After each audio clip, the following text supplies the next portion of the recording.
Hey folks, so today I fixed a problem that's been plaguing me for quite some time. It's my, well, you can't see the number on it because the door is gone on this side. I have it off right now, but it's a 2700 link belt. It's a Quantum. Nothing fancy, just an old machine I bought from a local guy here a few years back, and it ran great. Used it, well, initially I had to put a water pump in it, and used it for a little while and always started and ran well. And then one day I started having some problems with it, and I found water had gotten into the fuel. Well, let's climb up there. Basically, it's got a pretty small fuel system in it. Right in here is a cup, and I think it pulls fuel from the bottom up to this removable, I was going to say glass, but plastic. This water trap that had water in it, and it also traveled up into, let's see if I can get this open here with one hand. Yeah, the filter, which is there, and it's got a lift pump on it, which is down there, that knob that's kind of sticking up at us. Well, I had a problem with the thing. It would start and run, and then it would sputter out, just like it was running out of fuel. I thought, what is going on with this thing? So I had a couple of friends of mine, I picked their brain, and they didn't come look at it, but we had discussions, multiple discussions, and I consider them to be way better diesel mechanics than I am. I'm just I'm more of a motorcycle guy, put it that way.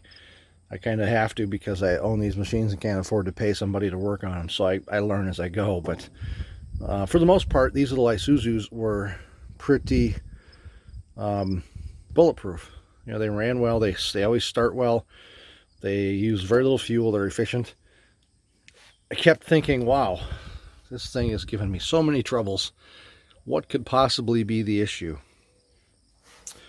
Well, today I finally disconnected this cable right here, so it's not pulling back on the fuel shutoff.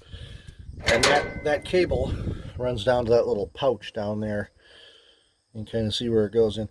And there's an electrical plug in on the back side of that. And the one friend that I had talked to said, "Are you sure that it's not shutting your fuel off?"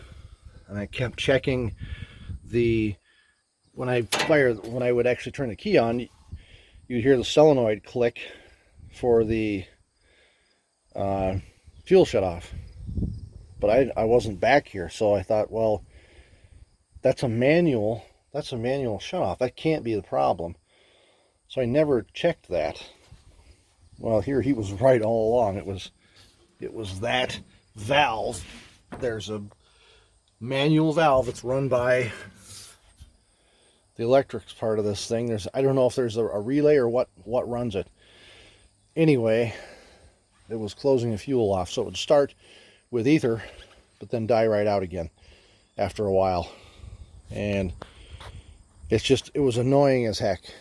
Couldn't use the machine and depend upon it. So I think I'll put all the covers back on today here and try it out a little bit, do a little bit of digging over there, and see how it works. So as far as I know, let's walk over to it. I think she'll fire right up.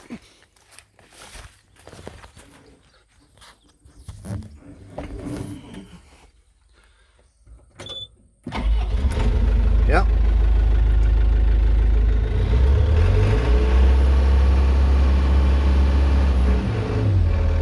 Hear the turbo. So that's working. Not blowing any smoke, that's good. Yeah, it's just an old plain Jane average everyday excavator. Nothing fancy. Pretty well beat up when I got it, but it works. So I'm gonna go use it a little bit. It works like it should. Take it down to the neighbors and dig up some concrete with it. Stay tuned.